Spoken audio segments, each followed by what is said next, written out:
Here's how to drive a car with a manual transmission. First, get a car with a manual transmission like this Integra Type S and a big open parking lot. A manual transmission has 3 pedals: your gas, your brake, and your clutch, as well as a gear selector, which you should familiarize with, especially finding reverse, which changes with every car. To start the car, you want to push in the clutch, press the start button, and then make sure you're in neutral before you let out the clutch.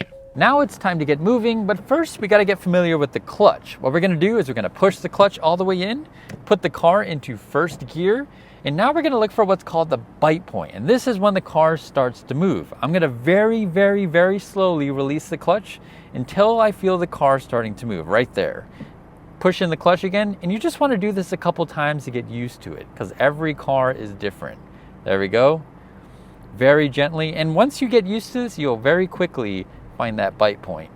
Now we're going to get moving for real, but we're still in practice mode. No gas pedal. What we're going to do is we're going to push in the clutch, put the car in first gear again, and then slowly find that bite point. But once you do, very slowly keep releasing that clutch until you've released it fully. Now we're in gear. I'm going to stop the car by pushing in the clutch, pushing the brake, and there you go. Make sure you put the car in neutral before you let out that clutch. But obviously you can't accelerate that slowly driving around town, but if you let out the clutch too quickly, you will stall the car. Now to get the car started up again, I'm going to push the clutch in and restart the engine just like that. When you're normally driving, you're going to need to give the car a little bit of gas as you let out that clutch. This is a balancing act that takes a lot of practice, but you'll get used to it over time. So we're going to push in the clutch, put the car into first gear, give the car a little bit of gas so that engine doesn't stall, and then we're going to carefully but a little more quickly release that clutch just like this. There we go.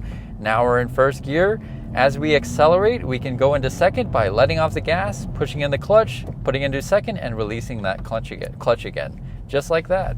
Now, if I want to bring the car to a stop, I can put my foot on the brake, but before I come to a complete stop, I need to make sure that I push the clutch in or that engine will stall. Now go get a car with a manual transmission, and once you've mastered the manual, make sure you let everybody know that you're cool by blipping the throttle when you reverse.